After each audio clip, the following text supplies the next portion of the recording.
हम डिस्कस कर रहे थे CUT 2023 में फिजिक्स के सॉल्यूशन को। 25 प्रॉब्लम हमने फर्स्ट पार्ट में डिस्कस की। नेक्स्ट प्रॉब्लम देखिए क्या है। Lissajous figure of the two rectangular SHM of equal frequency and phase difference 5/2 क्या होगा। तो एक को आपने मान लिया, मान लो एम्पलीट्यूड की कोई बात नहीं की, एम्पलीट्यूड को अगर अलग माने हम साइन ओमेगा टी, और दूसरे को मान लिया आपने sum b sine of omega t plus 5/2। तो ये क्या आ जाएगा, b cos of omega t. यहाँ से एक्स ओवर ए जो आता है वो साइन ओमेगा टी आ जाता है, और वाई ओवर बी जो आ जाता है वो कोस ऑफ ओमेगा टी। तो आप लिख सकते हैं sine square omega t plus cos square omega t equal to क्या आ गया, x square over a square plus y square over b square which is equal to 1। तो ये किसकी इक्वेशन होती है, इलिप्स की इक्वेशन होती है। तो करेक्ट आंसर आपका इलिप्स होगा। अगर एम्पलीट्यूड सेम रखोगे तो आंसर सर्कल आ जाएगा आपका। नेक्स्ट क्वेश्चन देखिए, the phase difference, phase change बताना था। वेवलेंथ दे रखी थी और ग्लास प्लेट जिसकी थिकनेस, जो ये जब आपका जो इंग्लिश का क्वेश्चन था उसमें ये थिकनेस मिसिंग थी, बट जो उसका ट्रांसलेटेड था हिंदी में उसमें ये दी हुई थी 0.032 mm। Refractive index glass plate का दे रखा था इस तरीके से। आपसे फेस चेंज पूछा हुआ था, तो फॉर्मूला देखिए क्या होता है। डेल्टा जो फाई हमारा होता है वो 2 pi over lambda mu two minus mu one into thickness होता है। वैल्यू पुट कर दीजिए, 2 इंटू 3.14 लैम्डा 5000 10⁻⁻10 एंगस्ट्रोम में है, mm में मीटर में कन्वर्ट कर लिया। म्यू टू आपका 1.5508 माइनस 1.5418 इंटू थिकनेस हो जाएगी आपकी 0.032 इंटू 10⁻⁻3। इस तरीके से इसको सोल्व जब हम करते हैं then this value will be 3.617। तो आंसर आपका फोर्थ यहाँ पे करेक्ट हो जाएगा। नेक्स्ट था कि जो एंगुलर विड्थ होती है सेंट्रल मैक्सिमा की diffraction pattern of single slit किस किस पे डिपेंड नहीं करती है पूछा है। तो देखिए विड्थ जो सिंगल स्लिट का फॉर्मूला होता है डायफ्रैक्शन में वो क्या होता है, d sine theta is equal to क्या होता है, एन लैम्डा या फिर लैम्डा। अगर आप फर्स्ट की बात करें तो एन की वैल्यू 1 होगी लैम्डा, तो यहाँ से थीटा जो आ जाएगा वो क्या आ जाएगा, sine inverse of lambda over D आ जाएगा। आपसे पूछा गया है सेंट्रल मैक्सिमा की एंगुलर विड्थ जो कि क्या होती है 2 थीटा। तो देखिए 2 थीटा की वैल्यू क्या आ जाएगी आपकी, 2 sign inverse of lambda over D.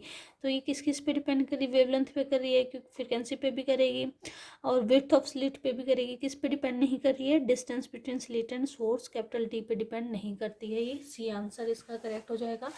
Next फिर से आपको दिया गया है कि लिसा जो फिगर में भी straight line if the phase difference क्या हो, 0 और पाई का जब फेज डिफरेंस होता है तो स्ट्रेट लाइन हो जाता है। पाई/2 या 3 पाई/2 जब होता है तो आपका इलिप्स या फिर सर्कल हो सकता है। अगर एम्पलीट्यूड सेम होगा तो सर्कल होगा, एम्पलीट्यूड डिफरेंट होगा तो इलिप्स होगा।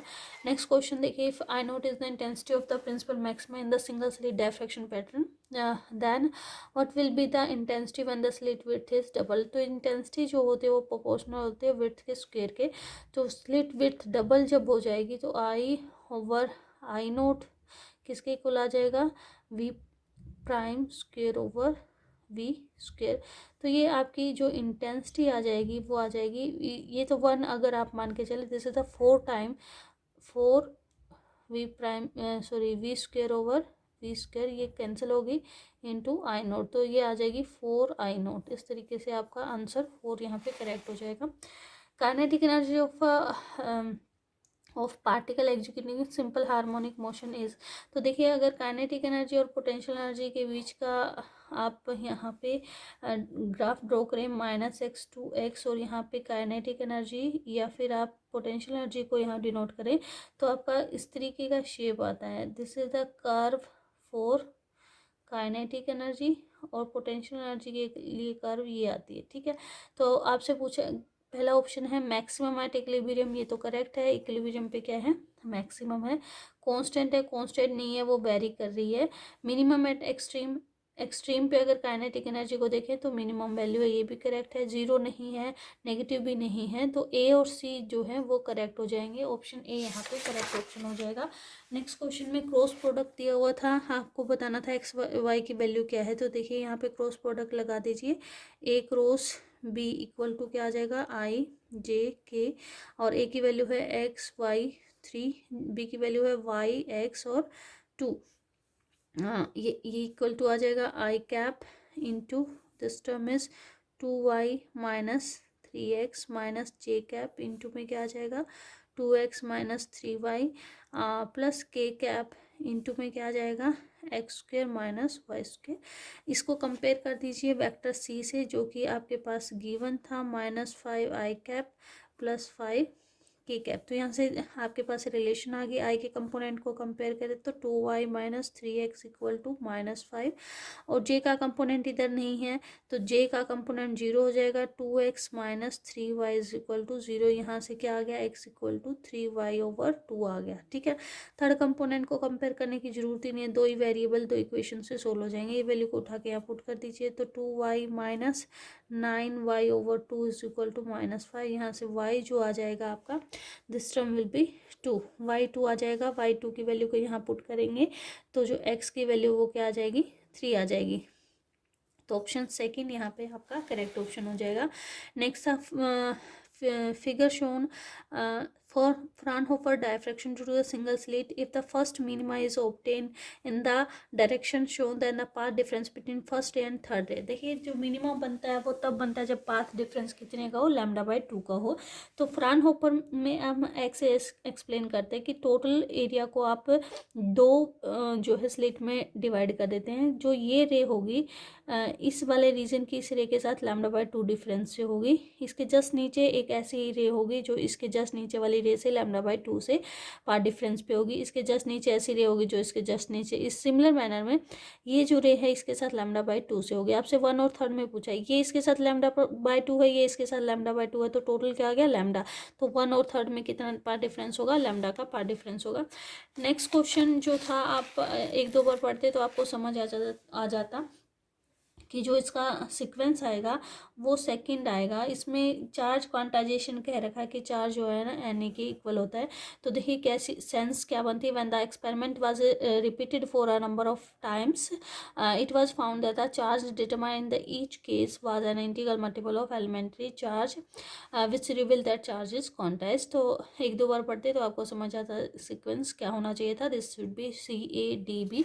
नेक्स्ट क्वेश्चन देखिए, नेक्स्ट क्वेश्चन में दो स्टेटमेंट दी गई थी, पूछा गया था कि दोनों सही हैं या गलत हैं, या एक सही है या एक गलत है, इस तरीके से। तो फर्स्ट स्टेटमेंट क्या है, इंपॉर्टेंट इलेक्ट्रोमैग्नेटिक वेव की इंपॉर्टेंट कैरेक्टरिस्टिक्स क्या है, that it can transport energy from one point, yes it can transport. तो फर्स्ट स्टेटमेंट तो करेक्ट है। The direction of electromagnetic wave is given, point is the direction in which energy. देखिए energy जो propagate करती है Poynting vector theorem से आपने पढ़ा होगा, E क्रॉस B के प्रोपोर्शनल होते हैं, और यही उसकी प्रोपेगेशन डायरेक्शन भी होती है बाय 2। ठीक है, तो जिस डायरेक्शन में वो चलती है उसी डायरेक्शन में एनर्जी जो है ट्रांसमिट करती है, ये भी जो है करेक्ट था। नेक्स्ट क्वेश्चन जो था क्वेश्चन नंबर 36 आपसे पूछा गया था, रिलेटिव मैग्नीट्यूड ऑफ H दे रखा है 1 एम्पियर पर metre, what is the magnitude of E for a plane wave. तो हमें रिलेशन पता है, जो E का मैग्नीट्यूड होता है वो C B के मैग्नीट्यूड के इक्वल होता है, और B और H में आपको रिलेशन पता है कि जो B होता है वो इक्वल टू होता है μ0 H के। ठीक है, तो यहाँ से E की मैग्नीट्यूड की वैल्यू आपसे पूछी गई है, वो क्या आ जाएगा C μ0 और H। ठीक है, ये वैल्यू 1 दी हुई है। C को आप क्या लिख सकते हैं, it can be written as μ0 epsilon ऊपर μ0 H, तो ये आ गया under μ0 over epsilon H। This value is under root μ0 की वैल्यू पुट कर दीजिए, 4 पाई 10⁻⁻7 डिवाइडेड बाई 8.85 10⁻⁻12 इंटू 1। तो ये वैल्यू आपकी आ जाती है 376.8 वोल्ट पर मीटर। ठीक है, वोल्ट पर मीटर। अब नेक्स्ट था कि इनमें से कौन सी स्टेटमेंट बताती है कि मैग्नेटिक मोनोपोल एग्जिस्ट नहीं करता है। तो डेल डॉट बी वो टर्म होती है जो बताती है कि मोनोपोल एग्जिस्ट नहीं करता है। नेक्स्ट वन है charge particle move in uniform magnetic field. तो देखिए यूनिफॉर्म काइनेटिक एनर्जी पे क्या चेंजेज आएगी, काइनेटिक एनर्जी जो होती है वो 12 mv स्क्वायर होती हैं। और अगर यूनिफॉर्म मैग्नेटिक फील्ड लगाया है और वेलोसिटी जो होती है वो उसका डायरेक्शन चेंज हो जाती है, डायरेक्शन चेंज हो सकती है, लेकिन जो मैग्नीट्यूड होता है वो फिक्स रहता है, वो चेंज नहीं करता है। तो वो आप कह सकते हैं कि अगर वेलोसिटी का मैग्नीट्यूड सेम रहेगा तो काइनेटिक एनर्जी सेम रहेगी, रिमेन अनचेंज्ड, आंसर आ जाएगा। नेक्स्ट क्वेश्चन था relative permittivity of distil water 81 दे रखी है। Velocity of light in distil water क्या आती है, वो हो जाएगी वेलोसिटी इज इक्वल टू 1/μ तो आप इसको लिख सकते हैं, this term is μ0 μr εr, ठीक है। ये आपको पता है 1/√μ0 होता है सी के इक्वल, तो आप लिख सकते हैं c/√μr εr, μr 1 है, c/√εr c3 इंटू 10⁸ ये दे रखा है 81 और इसको आप जब सोल्व करते हैं then this value will be 3.3 10⁷ metre पर सेकेंड। तो आंसर सी यहाँ पे करेक्ट हो जाता। नेक्स्ट क्वेश्चन देखिए, ये कहता है कि नेक्स्ट क्वेश्चन है all points inside a charged hollow spherical conducting sphere are at equal, ठीक है। सारे होलो कंडक्टिंग स्फीयर में सारे इक्वल पोटेंशियल पे होंगे सरफेस पे। Next electric field inside a charge hollow spherical conducting sphere is non zero, no, क्योंकि hollow sphere में अंदर चार्ज तो है ही नहीं, तो अंदर चार्ज नहीं है, चार्ज अनक्लोज जीरो, तो इलेक्ट्रिक फील्ड भी जीरो होगा, तो ये जो है रीज़न इसका इनकरेक्ट हो जाएगा। नेक्स्ट टाइम पीरियड पूछा गया था ऑसिलेशन, जहाँ पे एल इंडक्टेंस है, कैपेसिटर सी है। तो देखिए फ्रिक्वेंसी जो होती है वो होती है 1/2π√LC और टाइम पीरियड क्या हो जाएगा 1 फ्रिक्वेंसी, तो टाइम पीरियड 2π√LC हमारा आ जाएगा करेक्ट आंसर 4 यहाँ पे हो गया। नेक्स्ट है self inductance of of a solenoid is, तो सेल्फ इंडक्टेंस की जो रिलेशन होती है वो होती है n²a/L, तो n जो होता है नंबर ऑफ टर्न्स होते हैं। तो यहाँ देखिए क्या क्या पूछा गया है, the directly proportional to the current of a solenoid, ये तो नहीं है। यूनिवर्सली प्रोपोर्शनल टू लेंथ, ये करेक्ट है। Next directly proportional to cross section area, ये भी करेक्ट है, डायरेक्टली प्रोपोर्शनल है। यूनिवर्सली ये करेक्ट नहीं है, तो सेकेंड और थर्ड ऑप्शन यहाँ पे करेक्ट ऑप्शन है। नेक्स्ट क्वेश्चन देखते हैं। Next question is A solenoid of length दे रखी 30 centimetre is wound uniformly with number of turn, total turn ये दे रखे। पहले तो क्वेश्चन पढ़ते हैं। The wire carry a current of 10 ampere, what will the value be on the axis of with in the solenoid, तो B की जो value होती है वो होती है आपकी μ0 n जो होता है वो number of turn per unit length होता है, तो ये टर्म आपकी μ0 की वैल्यू पुट कर दीजिए 4π10⁻⁷ एन क्या हो जाएगा, टोटल टर्न आपके दे रखे हैं 3000 और जो आपकी पर यूनिट लेंथ आपको निकालना है, तो 30 सेंटीमीटर से उसको क्या कर दीजिए डिवाइड कर दीजिए और इनटू में आपका आ जाएगा जो आई की वैल्यू दे रखी है 10, इसको जब सोल्व करते हैं then this value will 0.126 tesla, option a यहाँ पे करेक्ट ऑप्शन हो जाएगा। नेक्स्ट क्वेश्चन जो हमारा था, next question is 44, what will be the potential and the field due to a dipole moment दे रखा है at a distance from 1 meter from the center of a dipole along axis पूछा है। तो v along axis जो होता है वो होता है 1/4πε0 dipole moment over R square. Value put कर दीजिए 9 × 10⁹ पी की वैल्यू दे रखी है 4.5 10⁻⁻10 डिवाइडेड बाय आर की वैल्यू दे रखी है 1 स्क्वायर इज इक्वल टू क्या आ जाएगी 4.05 वोल्ट। इलेक्ट्रिक फील्ड पूछा है, तो this term is 1/4πε0 2p/r³। Again ये वैल्यू आ जाएगी 9 × 10⁹ 2 into 4.5 10⁻⁻10 divided by 1³ equal to आ जाएगा 8.1 वी वोल्ट पर मीटर। इस तरीके से आप सोल्व कर सकते थे और यहाँ से हमारा ऑप्शन फर्स्ट यहाँ पे करेक्ट हो जाएगा। नेक्स्ट एक पेलर प्लेस कैपेसिटर है, 2 स्क्वायर मेटल प्लेट है, 5 सेंटीमीटर साइड है, दोनों के बीच में 1 सेंटीमीटर का सेपरेशन है। एक सल्फर स्लैब को रख दिया जिसकी थिकनेस 5 mm है और लोअर प्लेट के साथ अटैच करके उसको रखा है। तो अब कैपेसिटेंस क्या होगा कैपेसिटर का, तो देखिए 2 वहाँ पे लेयर बन गई, एक तो एयर की जो कि 5 mm की है, दूसरी क्या होगी सल्फर की होगी, ठीक है। तो अब कैपेसिटेंस क्या हो जाएगा, एरिया ε0 ओवर पहली लेयर की जो उसकी जो थिकनेस है d1/k1 प्लस d2/k2। तो एरिया उस क्योंकि स्क्वायर है तो 5 × 10⁻² की क्या दे रखी सेंटीमीटर माइनस 2 का स्क्वायर हो जाएगा। एप्सिलॉन नॉट की वैल्यू 8.85 10⁻12 डिवाइडेड बाय D1, क्योंकि आप 5 mm ही हैं दोनों, तो ये आपकी आ जाएगी 5 × 10 सेंटीमीटर में। अगर आप ले रहे हैं सेंटीमीटर को मीटर में कन्वर्ट कर लीजिए। -3 D1/K, एयर में है तो 1, और अगर सल्फर में है तो उसके लिए उन्होंने दे ही रखा है 4, दिस टर्म इज 4। इसको सोल्व जब करते हैं देन दिस वैल्यू इज 3.54 10⁻12 ये वैल्यू आती है। तो ऑप्शन 2 यहाँ पे करेक्ट ऑप्शन हो जाएगा। नेक्स्ट क्वेश्चन था the change in entropy of A reversible adiabatic process is. तो एडियाबैटिक का मतलब है जहाँ पे हीट का एक्सचेंज ना हो, DQ जो है 0 होगा, और जो एंट्रोपी हमारी होती है वो क्या होती है DQ/T। तो ये टर्म 0, तो ये भी 0 आ जाएगी। तो सेकंड ऑप्शन यहाँ पे करेक्ट हो जाएगा। नेक्स्ट था RMS speed of hydrogen atom room temperature पे इतनी है और सन पे कितनी होगी, सन का टेम्परेचर इतना है। तो जो VRMS होती है वो √3kT/m के इक्वल होती है, यानी प्रोपोर्शनल टू √T होती है। तो आप कह सकते हैं V2 यानी सन के ऊपर, और V1 जो गिवन है वो √T2/T1 के इक्वल होगी। तो यहाँ से V2 क्या आ जाएगी, √T2 क्या है 2 × 10⁶, T1 दे रखा है 300 इंटू V1 दे रखा है 2000।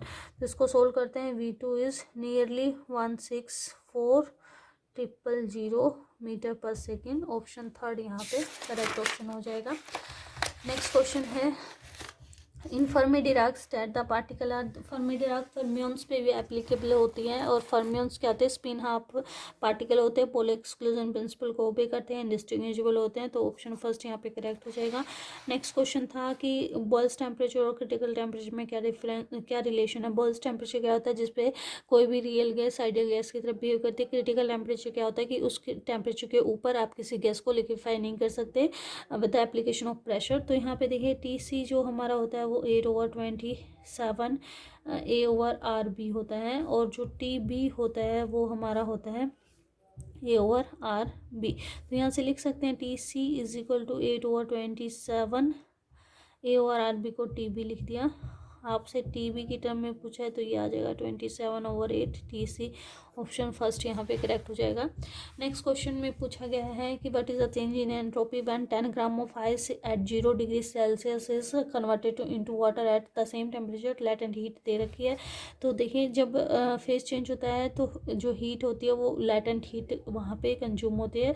तो डेल्टा S जो एंट्रोपी आ जाएगा वो DQ/T आ जाएगा, और DQ क्या आ जाएगा ml/T लेटेंट हीट जो भी वहाँ पे यूज हुई है। Then this value will be, mass हमारा है 10 gram into latent heat 80 calorie per gram, और टेम्परेचर जो दे रखा है वो 0 डिग्री सेल्सियस यानी कि 270 केल्विन। तो ये वैल्यू आ जाएगी 293 कैलोरी पर केल्विन।